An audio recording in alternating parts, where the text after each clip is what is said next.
It doesn't make much sense. But on the other hand, you were never ordained to make a person your God. You were not meant to make a pastor your God. Pastor is not God.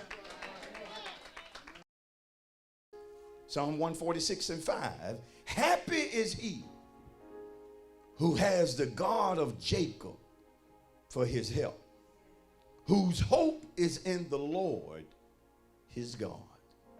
Notice he starts off talking about the God of Jacob, but in the end talking about this person that's going to be happy has their hope, their faith, or their trust in the Lord. Now what then makes it personal? His God. So the person that he's speaking about in the latter clause also has the God of Jacob. And he's not just looking at the God of Jacob as just being just the God of Jacob, but he's recognizing that it's his God too. Look at one person right in his or her eyes and tell that person, this morning's subject is coming in the form of a question. Look at him right in his or her eyes and just tell them the subject this morning. Are you happy? Are you happy? Before I can deal with that, I need to again ask another question. Who is your God? Who is your God? Because Jacob's source of happiness is coming from God, Yahweh, or Jehovah. Paul in 2 Corinthians, the 4th chapter, I believe around the 4th verse, said that the God of this world, or the God of this age, blind the minds of people so that they will not receive the gospel or the good news or a good message.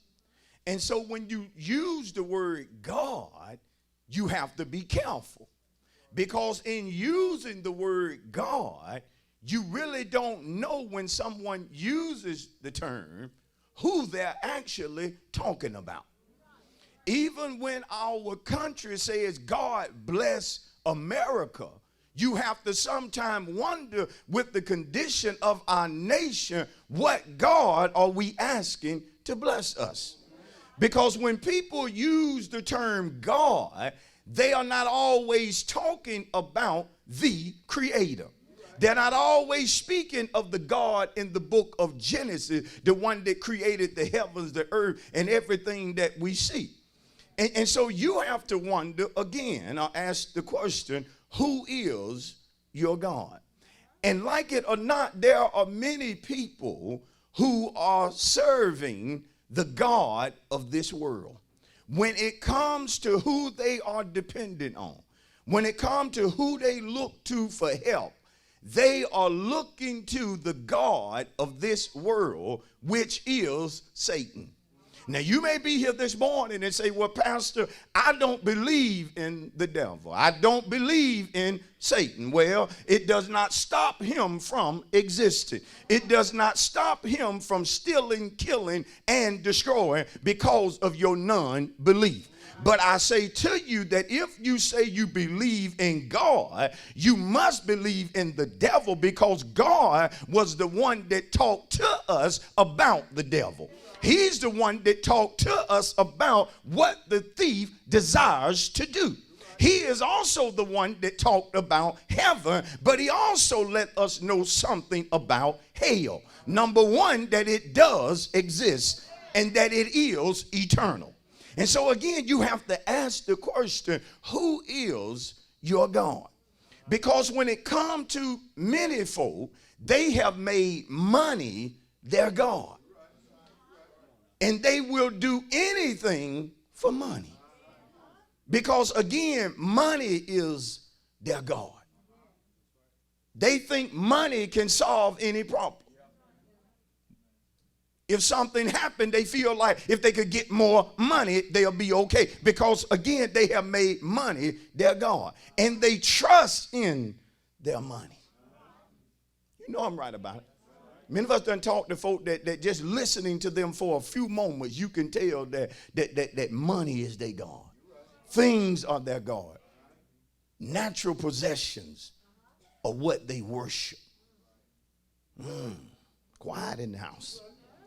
Some folk, fame is their God.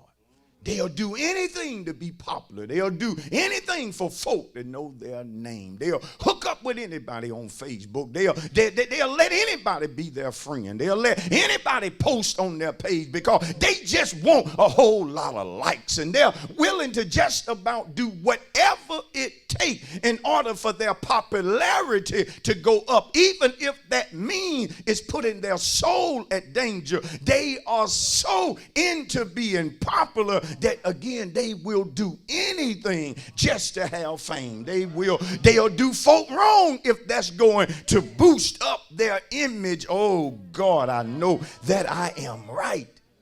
Some folk have made fame their God. Then you have people who have made their spouse their God. They worship their spouse. And should you love your spouse? Yes, you married them, you should love them. Why would you marry somebody and not love them? Why would you get married and you don't want to treat a person right? Why would you get married and say, I do, and you really don't? It doesn't make much sense. But on the other hand, you were never ordained to make a person your God. You were not meant to make a pastor your God. Pastor is not God.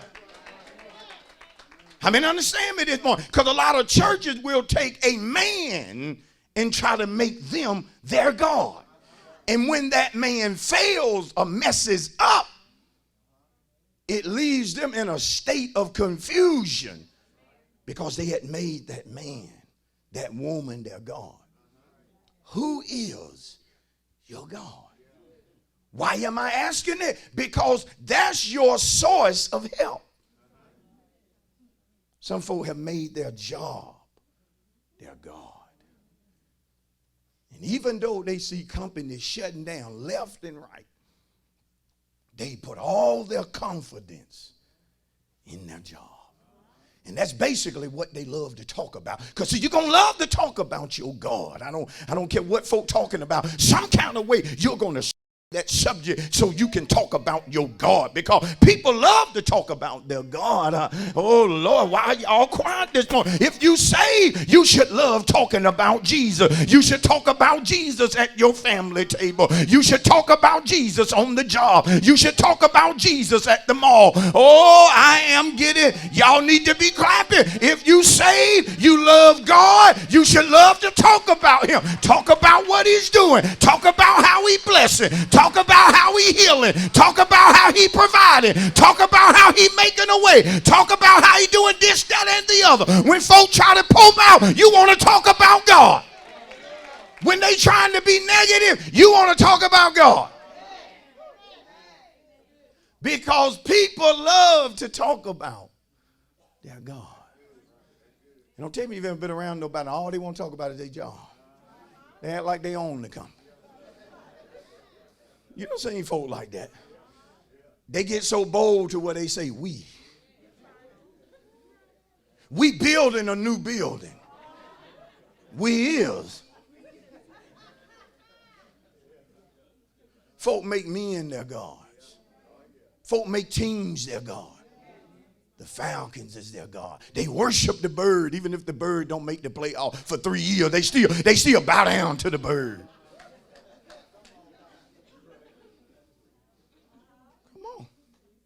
It's right. And it just ain't men. Most times you talk about worshipers of sport, you got some women that are crazy about sport. Yes, you do. And as saints, like it or not, sometimes we use the word happy, which means blessed, inappropriately. Some of you that say you be telling sinners they blessed. When you have to realize that the devil has the capability of blessing people. That's when the word said, what does it prosper a man to gain the whole world yet to lose his soul? You have to realize Satan can pour out blessing if it'll make you bow to him, because he told Jesus, if you will bow down, all these things will I give unto you.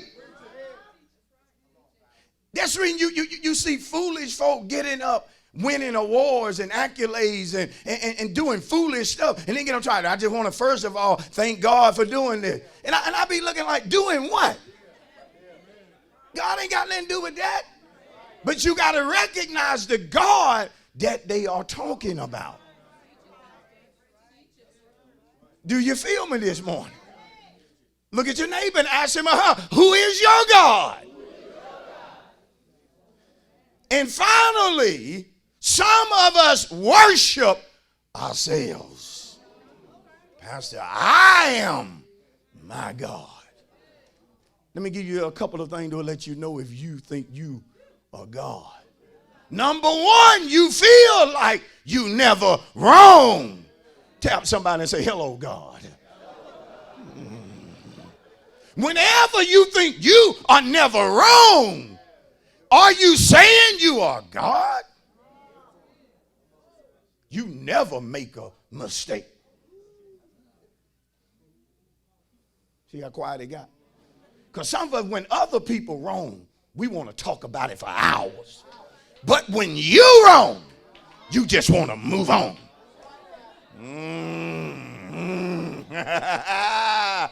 Woo, Pastor hitting on these little G's. That's what a God is, a little G. I'm going to make a way. I'm going to fix it. I'm going to heal it. I'm going to make it better. Who are you, God? Like it or not, there are things that are too big for every one of us. There are things that are too big, even if all of us join together. This problem is too big for us. Why? I am not God.